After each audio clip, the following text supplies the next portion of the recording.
अस्सलाम वालेकुम स्टूडेंट्स। आज का टॉपिक है हिस्ट्री ऑफ क्लासिफिकेशन सिस्टम।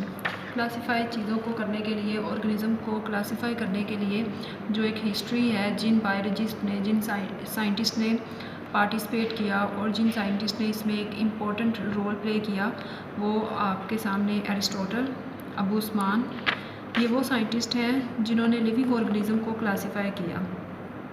ये शॉर्ट क्वेश्चन है। सबसे पहला शॉर्ट क्वेश्चन है एरिस्टोटल, उसके बाद है अबू उस्मान। मेन काम क्या था? He classified all living organisms known at that time in the group of plantae और इन एनिमिलिया। उस वक्त प्लांटी और एनिमिलिया को भी ग्रुप में डिवाइड नहीं किया गया था। तो ये इन साइंटिस्ट ने, ये फ़िलोसफ़र थे, ग्रीक फ़िलोसफ़र, तो इन्होंने प्लांटी और एनिमिलिया को डिवाइड किया, क्लासिफाई किया। उसके बाद अबू उस्मान ने डिस्क्राइब किए करैक्टर्स, तकरीबन 350 स्पीशीज़ ऑफ एनिमल्स। अपनी किताब में 350 स्पीशीज़ के बारे में, उनके करैक्टर्स के बारे में बताया। और उन्होंने ही wrote a lot about the life of ants, चींटियों की लाइफ के बारे में बहुत ज़्यादा लिखा। इब्ने रशद जो थे, उन्होंने काम किया, ट्रांसलेट किया एरिस्टोटल की बुक को, De Anima on the soul in Arabic में, ताकि जो लोग अरबिक जानते हैं वो उसको पढ़ें और उससे इंफॉर्मेशन जो मिल रही है और जो उन्होंने एक्सप्लेन किया उसे समझ सकें।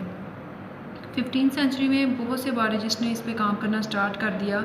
तो उनमें से जो चंद साइंटिस्ट सामने हैं, काम तो बहुत से लोगों ने किया, लेकिन इनका काम जो था वो एक हाईलाइट के तौर पे सामने आया।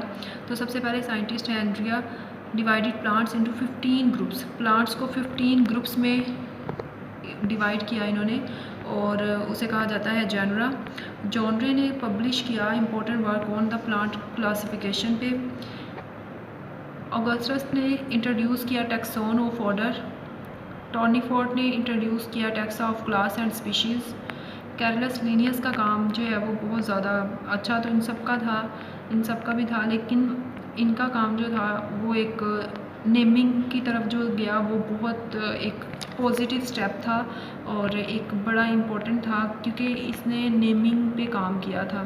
तो grouped species according to similar physical characteristic, ये भी इसका काम है। Carolus Linnaeus divided nature into 3 kingdom, mineral, vegetable and animals. Linnaeus used 5 ranks in classification: class, order, genus, species and variety. Carolus Linnaeus is best known for the introduction of the method still used for the formulate the scientific name of every species. तो ये एक बड़ा अच्छा था कि उन्होंने जिन organism को classify किया और उन्होंने नाम बताए, साइंटिफिक नेम डिस्कवर किए। तो ये इंशाल्लाह आगे डिस्कस करेंगे किस तरह से। तो बायोलॉजिस्ट ने प्रेफर किया कि चीज़ों को क्लासिफाई करके एक स्टडी करना ज़्यादा आसान है। तो ये सारे आपके शॉर्ट क्वेश्चंस हैं। किस तरह से किसी भी साइंटिस्ट का नेम आ सकता है, उसका काम पूछा जा सकता है, तो वो आपने लर्न करने हैं एज एन शॉर्ट क्वेश्चन। लेकिन इसके बाद जब काम करना स्टार्ट कर दिया, क्लासिफिकेशन में काम हुआ, तो उसमें अभी भी साइंटिस्ट को क्लियर कट नहीं पता था कि टोटल किंगडम कितने हैं या किस ग्रुप को, किस ऑर्गेनिज़म को किस किंगडम में रखा जाए। तो इस पर भी काम चल रहा था। सबसे पहले जो प्रेजेंट किया गया वो था 2 किंगडम क्लासिफिकेशन। 2 किंगडम क्लासिफिकेशन तो प्रेजेंट तो किया गया, लेकिन उसके भी ड्रॉबैक्स थे, उसके भी कुछ नुकसान, उसके कुछ लिमिटेशंस थी, क्योंकि इसमें अभी क्लियर पता नहीं चल रहा था कि किस ऑर्गेनिज़म को किस ग्रुप में, किस किंगडम में रखा जाए।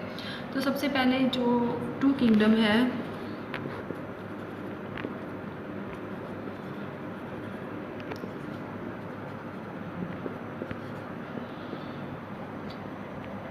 To kingdom classification system.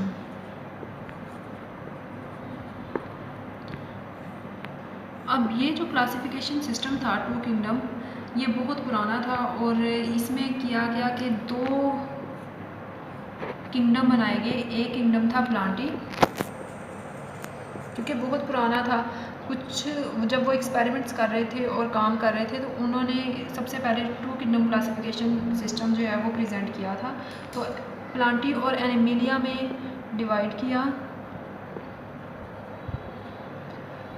अब उन्होंने जितने ऑर्गेनिज्म थे जो प्लांट लाइक थे, उन्होंने प्लांटी ग्रुप में, प्लांटी किंगडम में रख दिए, और जो एनिमल लाइक थे वो एनिमिलिया में रख दिए।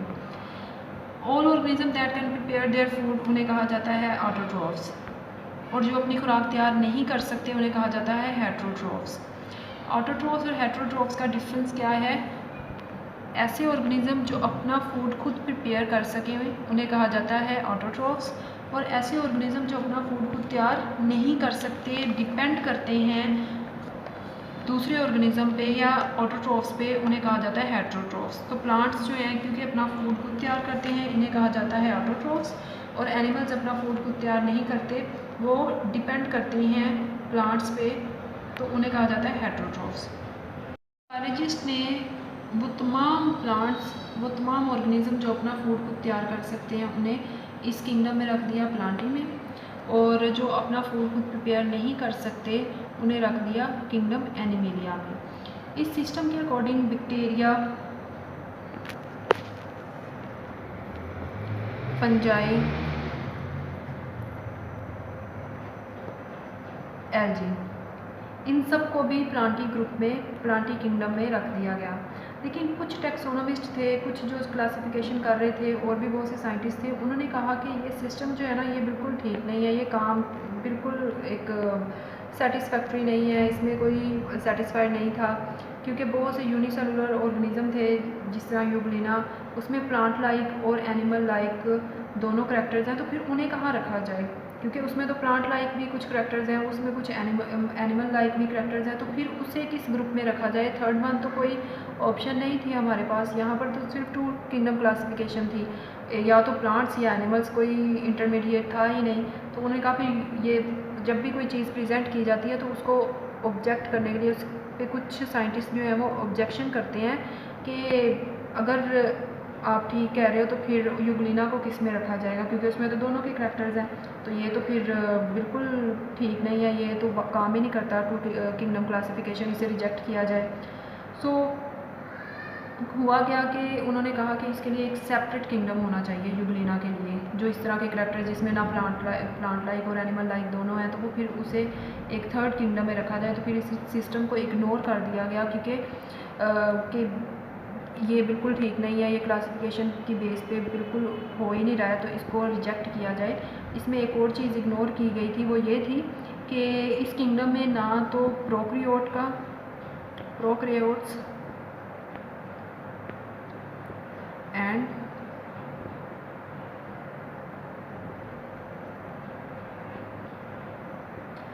प्रोकैरियोट्स और यूकैरियोट्स का डिफरेंस नहीं बताया गया था, इस सिस्टम में इग्नोर किया गया डिफरेंस प्रोकैरियोट्स का और यूकैरियोट्स का। तो जब किसी भी किंगडम में या किसी भी क्लासिफिकेशन सिस्टम में इतनी चीज़ें इग्नोर की जाएं जिसमें आपने ये नहीं रखा ध्यान के यूग्लिना को कहाँ रखा जाए, आपने उसको भी इसी साइड पे, तो फिर इस वजह से 2 किंगडम क्लासिफिकेशन को रिजेक्ट किया गया कि ना तो यहाँ पर प्रोकैरियोट्स और यूकैरियोट्स का डिफरेंस बताया गया है और ना ही कोई थर्ड किंगडम है, इसलिए 2 किंगडम क्लासिफिकेशन को रिजेक्ट करने के बाद नेक्स्ट प्रेजेंट किया गया 3 किंगडम क्लासिफिकेशन। इंशाल्लाह नेक्स्ट ये भी डिस्कस करेंगे नेक्स्ट लेक्चर्स में। Thank you so much for